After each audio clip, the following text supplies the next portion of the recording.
All right, so we are officially going to be talking about testing a hypothesis. Because remember, statistics is a science, so science has hypotheses. However, before we do that, let's do a little activity.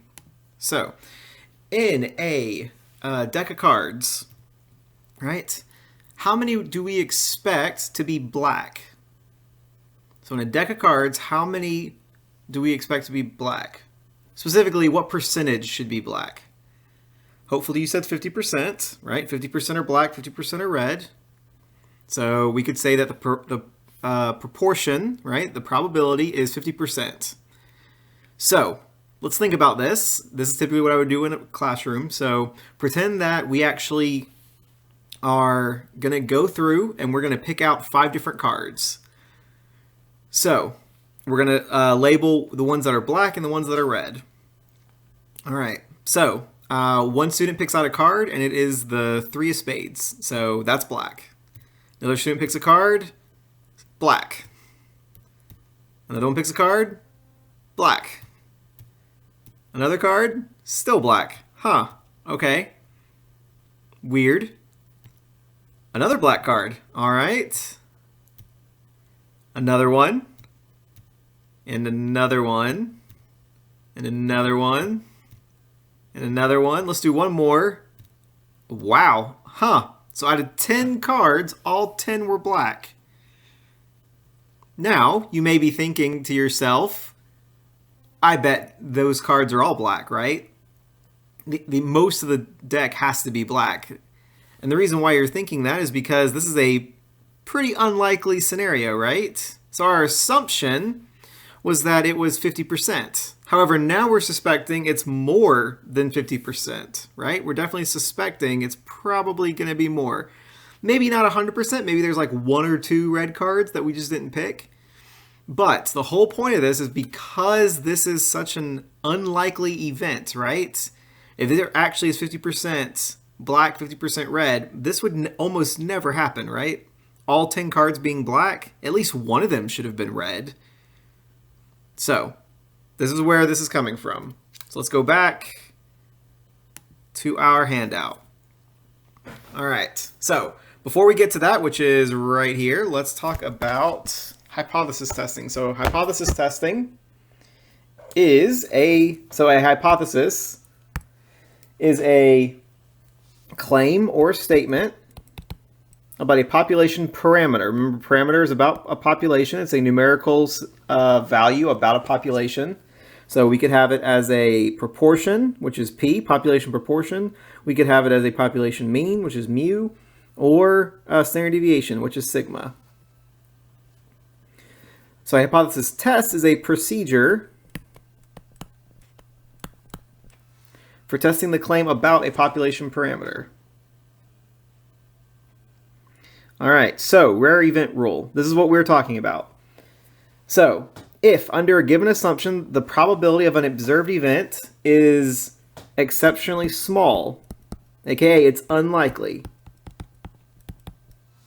Remember, we had out of 10 cards, all 10 were black. All right, that's extremely unlikely, which is probably why you started to think, oh, maybe our assumption is incorrect. Remember, the assumption was 50%. So if your observed event is exceptionally small or unlikely, we conclude that the assumption is probably incorrect. All right, our assumption of 50% probably isn't right. Let's look at some examples. So our assumption is that the probability of having a baby girl is 50%, right? If we're going to simplify things, there's 2 genders, one of them is a girl, so 50%. The XOR method, the XOR gender selection method is supposed to make babies more likely to be girls. So what can we conclude based off the following information? So when tested, the result was 95 girls in 100 births. So in 100 births, right, we would expect there to be 50 girls. However, with this, there was 95 girls. If it truly is the fact that you get 50% girls, 50% boys, this is a super unlikely event, right? If it's 50-50, you would not expect 95 out of 100 to be girls. So this is an unlikely event. So the assumption of 50%, right? The assumption of 50% is probably incorrect, which means that the claim, the hypothesis, the other hypothesis, right, is probably correct.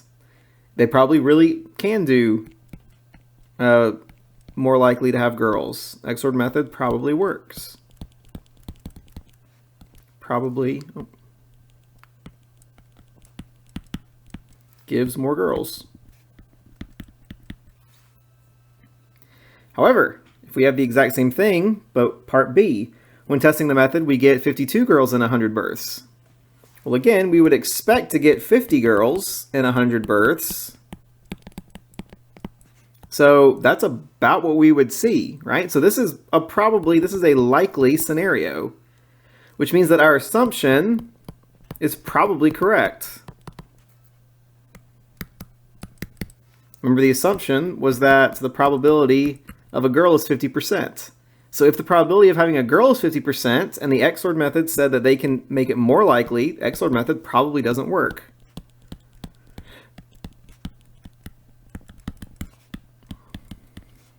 Right? Because not using the method would give you pretty much the same results.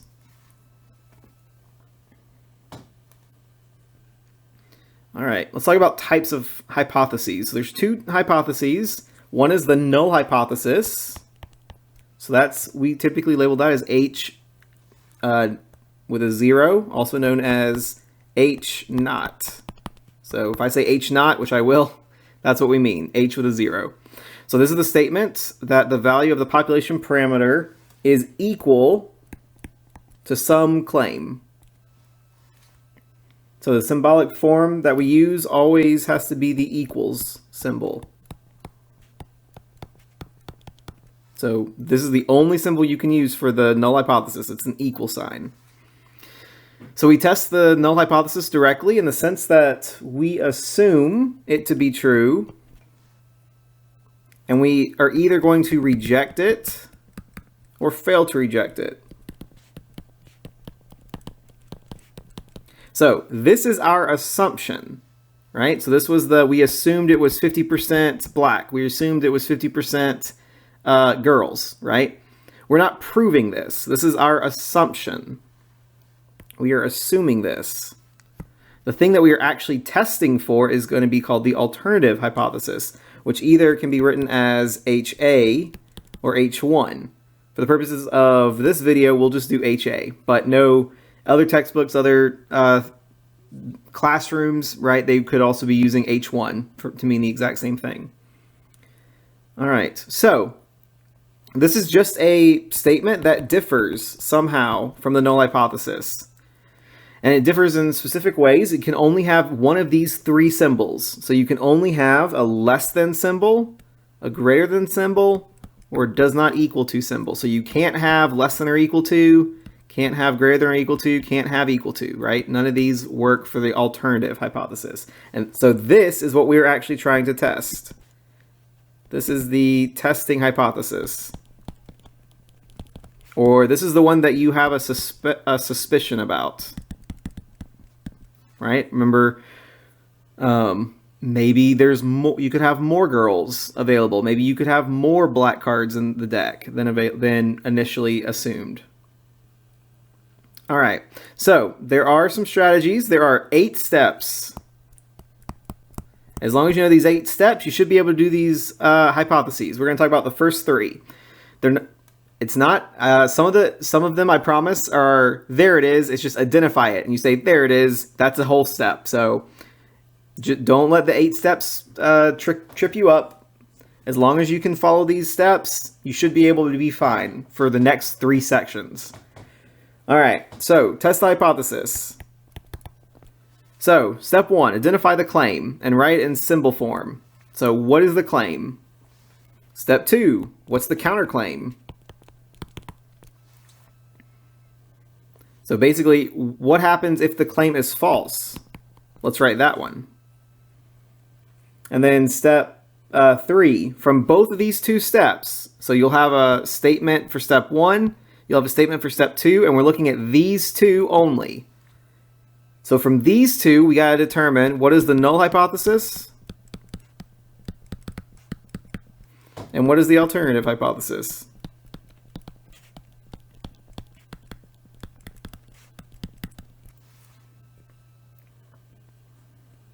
So let's do some examples. All right. So assume that 100 babies are born to 100 couples treated with the XORed method of gender selection that is claimed to make girls more likely, aka the proportion of girls is greater than 50%. So we observe that 58 girls were born in 100 babies.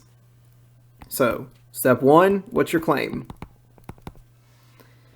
So notice the claim is not what we observe, right? We're not claiming anything from the observation. The claim is what they're actually saying that they can do, right? So in this case, that it is greater than 50%. The proportion of girls is greater than 50%. So how would we write that? So proportion is a P. So P is greater than 50%. Let's write it as a decimal. So that'd be 0.5, right? 0.50. Step 2, counterclaim. So if it's not the case that P is greater than 50%, then what has to be the case? Right? If we wrote a number line, and here was 50%, and everything above that is taken out, well, what's left? Well, we can see everything below 50% would be included, but what about 50% itself? Where would that be? That would also need to be included, right? Because that's not 50% is not greater than 50%. So the counterclaim would be less than or equal to 50%. All right.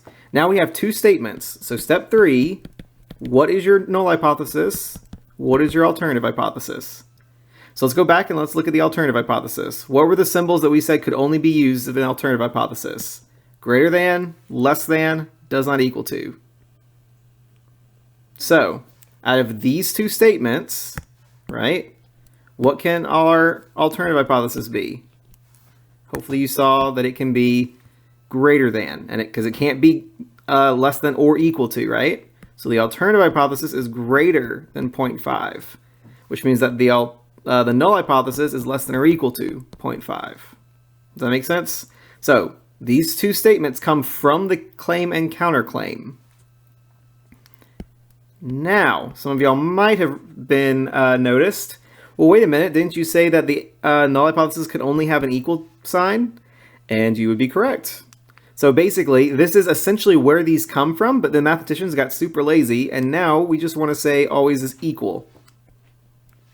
So that's where that comes in. But this is coming from the counterclaim in this case, right? It's coming from this statement, but now we just write it as an equal sign. All right, that was it. Let's do part B. Let's do another one. So claim, 20% of adults smoke. A recent Gallup survey of 1,016 randomly selected adults show that 21% of respondents smoke. So step 1, find the claim. So again, the claim is that 20% of adults smoke. So percentage is going to be a proportion, so that's P. And if 20% smoke, then that's just an equal sign, right? P equals 0.2. Or 0.20 if you want to write that. All right, then we found the counterclaim. So if it's not the case that P equals 0.2, then P doesn't equal 0.2. So step 3, what's H naught? What's HA? So equals or not equals, we know that the alternative hypothesis is that P does not equal, right? It can't have an equal sign inside it. And then the other one will be equals. Good. And that's it. That's the first 3 steps. Part C, the mean pulse claim. The mean pulse rate in beats per minute of adult females is 76 or lower. For the random sample of adult females, the mean pulse rate is 77.5. Step 1, what's the claim? So the claim is that the mean pulse rate is 76 or lower. So mean, remember it's not going to be P this time, mean is mu.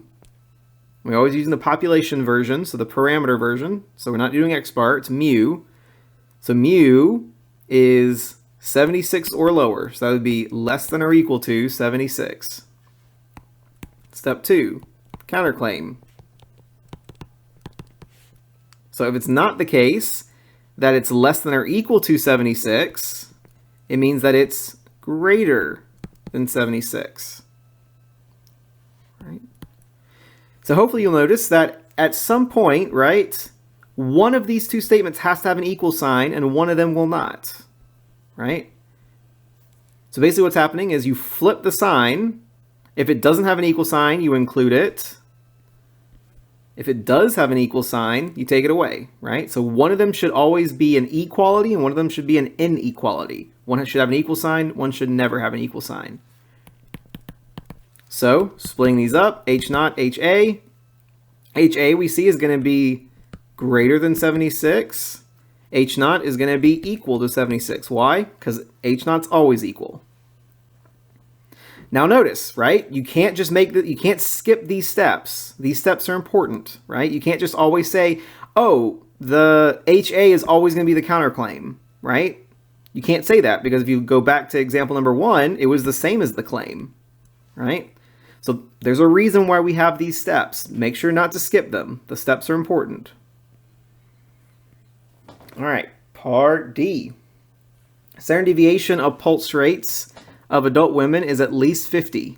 For a random sample of adult females, the pulse rate have a standard deviation of 11.6. So, step 1, claim. So now we're talking about standard deviation. So standard deviation for a parameter is going to be sigma, right? That's the population, is at least 50. So that means it's greater than or equal to 50. For a random sample of adults, so this part is just the observation, so this is just extra information. Step 2, counterclaim. So, sigma, so instead of greater than, it's less than 50. And since this one has the equal sign, this one can't have the equal sign, right? Good. So it's just sigma is less than 50. Step 3, H naught, HA. H naught is going to be it equals 50 because it's always equals. HA is going to be less than, right? It comes from those two statements and has to be the less than one. Part E. All right, this is the last one for this problem. Claim, among those who file returns, the majority of adults file them through an accountant or other tax professional. A Fellow's survey of 1,002 people who file tax returns showed that 48% of them filed through an accountant or other tax professional. So step 1, claim. Now notice, this 48 is a sample, right? It's part of the 1,002. So just like all the other ones, we're not using this. This is extra information. The claim says that the majority of adults file. So what does majority mean? So majority essentially means, right, 50% plus one person, right? So basically what that would mean is that the proportion, P, is greater than 50%. So that's super important. Make sure you know that majority means that P is greater than 0.5. Right, greater than half. Counterclaim. If P is greater than 0.5, the counterclaim is that P is less than or equal to 0.5, right? Flip the sign. Since this doesn't have an equal, this one will have to. Step 3. What's H naught? P equals 0.5 because it's always equals. And then HA. So this time we see that it's actually going to come from the claim. P is greater than 0.5. All right. Hopefully this makes sense, but even if it doesn't, we're going to do this over and over again, right? These are for the first 3 steps of an 8-step process. So if you still don't quite understand, we'll have plenty of time to figure that out. All right, we're going to skip number 4 for now and move on to 5, 6, and 7. So 5 is determine the p-value. For now, it'll give us the p-value. In the next section, we'll actually figure out how to find the p-value, or at least what calculator functions to find the p-value.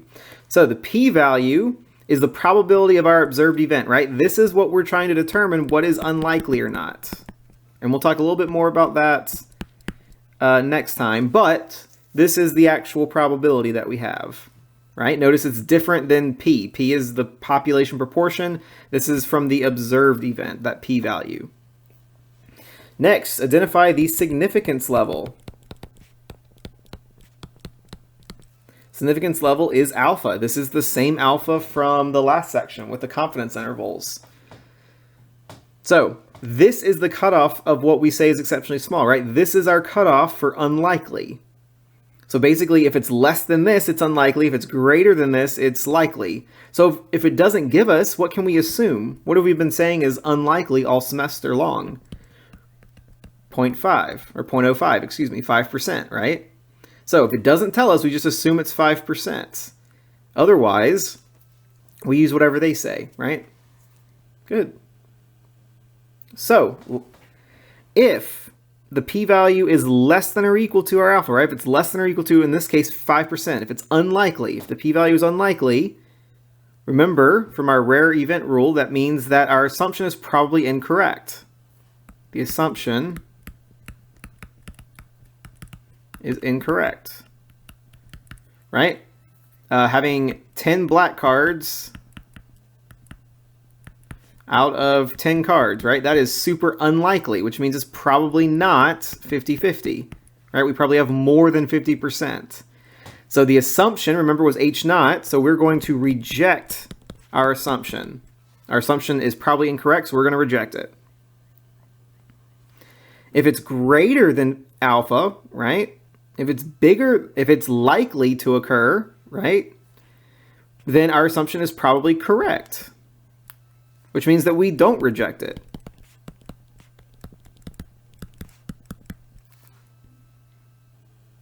Now, we don't accept it because, again, remember, this is just the assumption. We're not testing this. We don't know it's true. Basically, it's just there's no better options, is typically how we say it. So it's kind of like, you know, that person in, so this is my silly example to try to help us remember. So remember in high school, right? There's always that person that has a significant other, right? Now, they might not actually enjoy that significant other. They just don't want to be alone, right? So they kind of wait for someone to walk by that might be better. And so then they go over here and they say, oh, how are you doing? Right?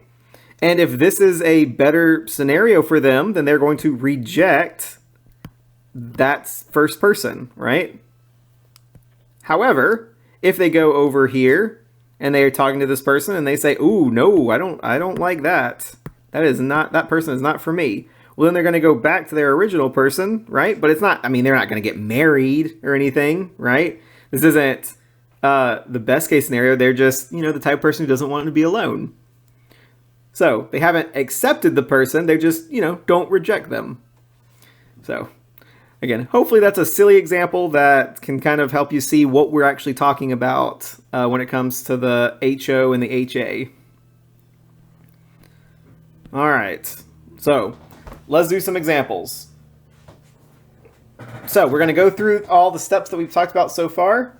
So we are just going to be doing the make the decision part. So part A, 3 years ago, the price of a single family home was that much money. A real estate broker believes that the mean price has decreased since then. When surveying 1,000 families, the mean price was that much money. The probability of this event of the p-value was found to be 0.049. Assume the significance level is 0.01. All right, so step one, what's the claim? So the real estate broker believes that the mean price has decreased since then, right? So mean, that's going to be mu, is less than that price, right? It's decreased. Step 2, counterclaim. So it's going to be greater than or equal to, right? Flip the sign, and it has to have an equals. Step 3, H naught, HA. H naught is going to be equals that number, because it's always equals, and HA is going to be the less than 1, right? It has come from one of these two statements, and it's going to be the one without the equal sign. So it's less than. Good. All right, we're going to skip number 4 and just go right on to number 5. So number 5 is what's the p-value? There it is. 0.049. Step 6, what's the significance level? There it is. So, like I said, some of these steps aren't super complex. All right, and then number 7, make our decision. Are we going to reject or fail to reject? So we see that the p-value is 0.049 and the significance level is 0.01. So the p-value is greater than our significance level, so that means it's likely to occur under our assumption, which means the assumption is probably correct. Or there's nothing better, right? So we're going to fail to reject the null hypothesis. There was not enough information. Well, we'll talk about that in a second. But yeah, essentially there wasn't enough information to prove that their claim was correct. Part B. 6 years ago, 12.8% of registered births were to teenage mothers. A sociologist believes that the percentage has increased since then. When surveying 500 pregnant women, the sociologist found that 14% of them were teenage mothers. The probability of the observed event, the p-value, was found to be 0.038, assume a significance level of 0.10. So, here's the claim. Step 1, find the claim. So the claim is that it's increased since then. The percentage is increased. That's p. P is greater than 0.128. Step 2, counterclaim. P is going to be less than or equal to 0.128. Step 3, H naught, HA, right? H naught is going to be P equals, because it's always equals. HA is going to be greater than, because it has to be the one with the inequality. Going to skip number 4. So number 5, what's our p-value? So in this case, they told us the p-value was 0.038. Step 6, what's our significance level? And again, they told us that it was 0.10. So in step 7, make your decision. So we see that the p-value is 0.038. The significance level is 0.10. So the p-value this time, 0.03, is less than 0.10, right? So this is going to be unlikely. Since it's unlikely, right, then our assumption is probably incorrect. So we're going to reject the null hypothesis.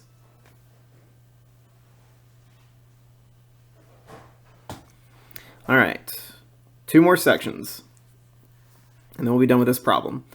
So according to the Federal Housing Finance Board, the mean price of the single-family home 2 years ago was this much money.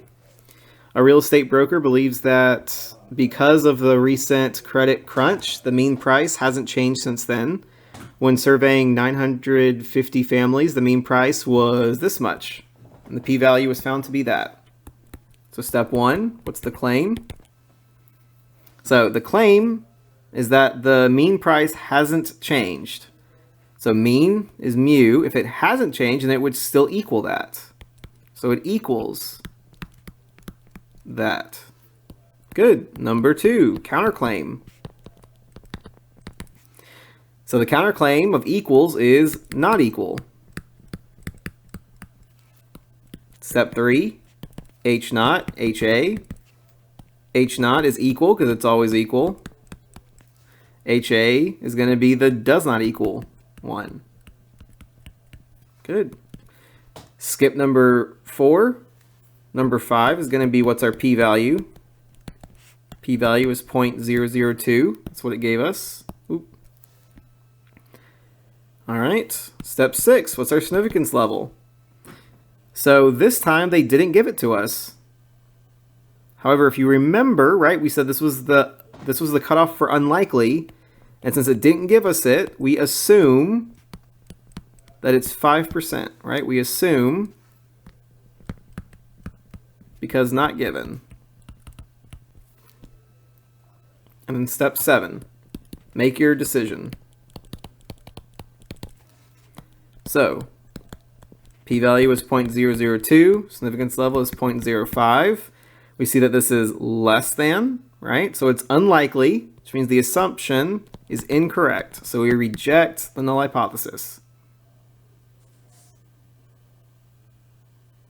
All right, step D. Last section, and then we'll take a break. All right, professionals believe that among those who file returns, the majority file them through a accountant or other tax professional. Fellow survey of 1,002 people who file tax returns show that 48% of them filed through an accountant. The p-value was found to be 0.34. Oof. All right, step 1, what's the claim? Claim is majority. What do we say majority meant? P is greater than 0.5, right? The probability is greater than 50%. Step 2, counterclaim. This counterclaim is going to be less than or equal to 0.5. This P is super important. The greater than is super important. The 0.5 is really important. You need all of these steps for your claim. If you just have greater than 0.5, what's greater than 0.5? I don't know. Is it the mean? Is the mean greater than 0.5? Is standard deviation? You have to have every single step, right? So math symbols can tell you a lot, but that means each symbol is super important. So you need to make sure to have all of this. Step 3, H naught, HA.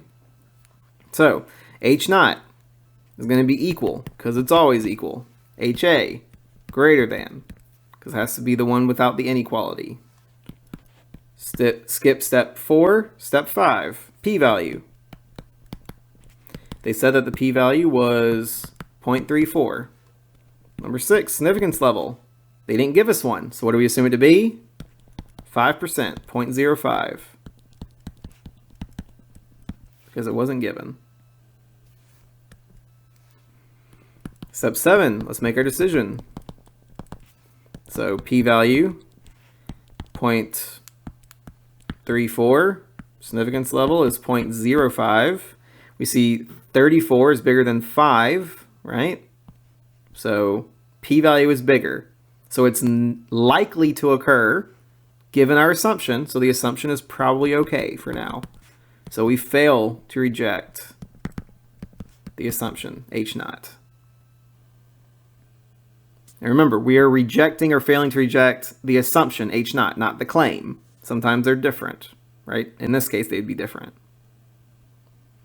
All right. Well, we'll put a pause here, and then we can come back and watch the part 2 of this video next.